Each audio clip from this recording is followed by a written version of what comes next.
Welcome back, everyone. As I said before the concert, we are actually. I said we had 4 composers in the house. It turns out we have 5 actually, and so whose works are being performed on tonight's concert. So we have William Anderson, Stephen Gruber, Frank Ritter, Mark Burke, and Andrew Ryan. So thank you all for being with us. We all have your program notes, but I wonder if you could just tell us briefly about how you came to write for Cygnus. And Bill, I know obviously you're not only a composer, but you're also a founding member of the group. But if you could tell us a little bit about how you came to write for Cygnus, and what are some of the unique challenges of writing for such an interesting and colorful ensemble?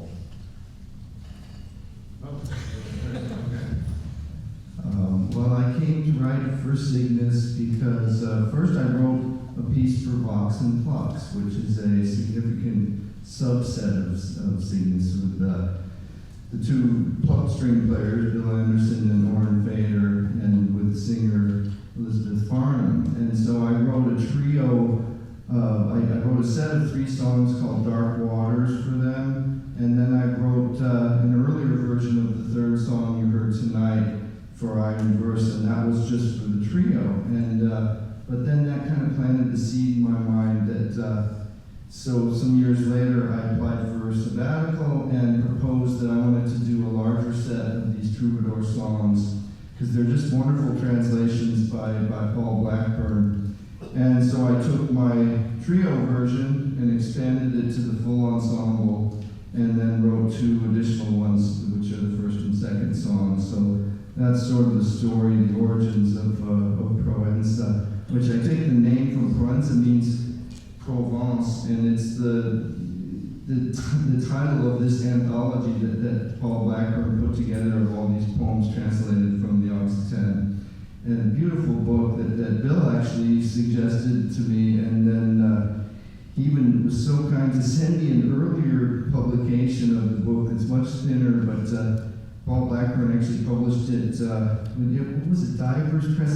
Was it Robert? Yeah, he published it's his own folio. Yeah. And he did all the printing himself. They like to do this with their poetry because no one else gave a damn about it, so they made their own beautiful folios. Yeah. And he did it in Majorca. Right, and it's so I've got this very beautiful, frail 1953 folio from this earliest edition, which in fact doesn't have all the poems because he added much more, many more poems later. And Oh, I didn't know that. Yeah, so I need to get the book you have. You should. It's actually for Iron Verse isn't even in the one that I have, but it's but the first 2 are actually. Yeah. So that's sort of my origin story there. Anything else that I want to add to that? Should I just pass the microphone on? Or maybe we can pass that microphone. I'll hold on to it. Oh, okay, that would be good. Thanks, and congratulations on the performance. Congratulations. Yeah. Well, 20 years ago, the Cygnus Ensemble had a competition for, I think it was for your full instrument, any subset of your full instrumentation. I'm a guitarist, and I had just finished a guitar duo, and it won the competition. And so that's how, and I came to New York, and it was a wonderful performance that even Orrin gave me give the piece in Bergen Hall. That was the beginning of our relationship, and I was just so impressed with the playing. And I've written tonight's program and another piece, really 3 other pieces, and only one of those times was it for the full Cygnus Ensemble, which is unique. You asked about the unique.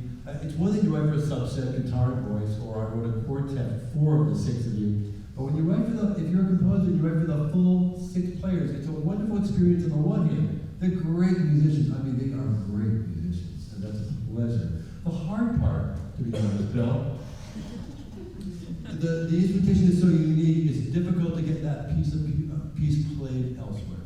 It's difficult to get that piece played elsewhere. But it's certainly gratifying to work with Cygnus, and any subset of Cygnus.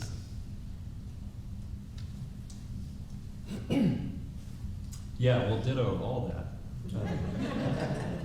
One wonderful thing about the group, though, is that they make pieces into rep pieces. So, whereas even with a traditional ensemble, a group might give the premiere, what we call the first and only performance, regardless of what it's for. Cygnus will play pieces again and again and again, and they've got several in their rep that are now, well, they're classics of the genre. But I mean, no, but they're quite well known and hugely respected. We started together because Bill and I worked on a piece together with another wonderful group in New York called Sequitur, which was a big force in the 90s and early aughts. And then he very kindly asked me for a piece for Cygnus. And so I obliged. And then, owing to the unique challenges of writing for the group, I decided I wanted another shot at that. So 2 years ago, I wrote the piece you'll hear tonight. Having been through it once, I think I had a somewhat better idea of how to approach it. And the piece is very personal, which you can read about. But it's in many ways quite different than the first one, which is interesting. And I'll just say one thing about the pairing, which makes it really gratifying. The grouping, which makes it really gratifying to work for, is that the sound world is unique and delicate and resonant and peculiar, but it's also capable of really extreme expressivity, and that's a wonderful dichotomy that I really like. Thank you, Andy. Yeah. I've been working with Cygnus since they first existed, practically. It was originally put together with Bill in the first incarnation of the group in 1988 by Robert Pollock, who's the composer of one of the other pieces that's going to be on the program this evening. He was the founder and the director of the Composers Guild of New Jersey, and he thought we might actually have something to say to one another. And over the years, I've written an awful lot of music for them, which has been difficult in one respect because I'm completely inept at the guitar, and the ensemble depends so profoundly on the guitar that it's been nothing but a struggle from one end to the other. But somehow they, I think, managed to cover for my inadequacies. In fact, everything that I've written for them between 2004 and 2010 was put together on an album that got an award from the National Endowment for the Arts in 2011. Some Furious Artisans, it's pure Cygnus. And I do have one complaint about the ensemble, which is that the lowest note is the lowest C on the cello, which is nowhere near deep enough. Yeah, so Dina Costin, who wrote Ode and Flut, she ran the theater chamber players at the Kennedy Center with Leon Fleischer, and I worked with that group for 10 years and got to know her. So when toward the end of her life, she wrote one last piece based on a Beckett play, Ohio Impromptu, and she added a double bass. So anyone who wants if you really need those low notes, add a double bass. Some people add a piano. David Deltred actually added a piano. So listen, Cal has to catch a flight. So would you mind if we cut to the chase and play some music? That was going to be my suggestion. Thank you all so much for being here. I wish I could talk to you for another hour. It would have been fun. But afterwards, great. Well, Please stick around afterwards and take questions if anyone has. thank you so much to our composers.